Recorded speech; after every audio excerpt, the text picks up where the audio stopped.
radiation explosion, intense demonic activity, abnormal sexual activity. You see a kind of a cultural collapse taking place. And I think people need confidence in as they watch a world that they may be very familiar with seem to literally disappear. Tell us, tell us a little bit about your subjects that you want. Give us a little tiny sneak peek at what you might be talking about. Sure. I'm one of these teachers. I mean, I think that's my gift, is teaching. I don't pretend to be a pastor. I'm not an evangelist. I'm a teacher. And I tend to be very biblically based. I don't like to pivot away from God's Word.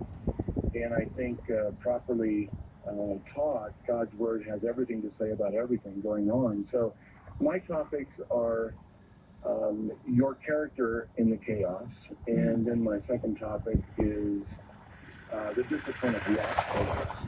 Yes. And so, like the first one there, your character in the chaos, this is a very relevant issue right now because everybody's reacting a different way to these things that you mentioned a moment ago.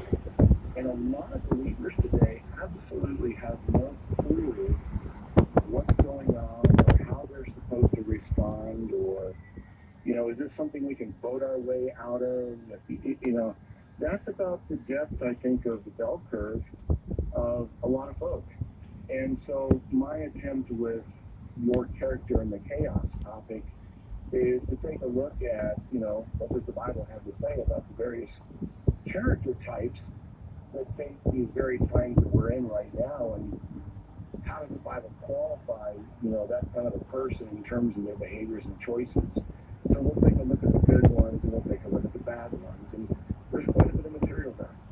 Yeah, there absolutely is. I happen to be teaching this week in First Thessalonians chapter 5, but I'm thinking about what you just said from Luke.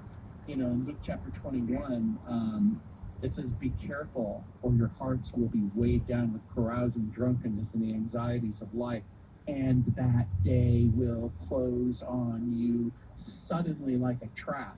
So there seems to be a real relationship, not just with the character, but also with the admonition, which is repeated over and over again: watch and pray. We absolutely have to. I was on a podcast with Dr. J.B. Hickson. I know he was on your show a few days ago. He's a wonderful Bible teacher. Yeah, he's one of the speakers for this conference too. And so I was on this podcast, and he asked me this kind of this loaded question about, why in your opinion, Steve, do you feel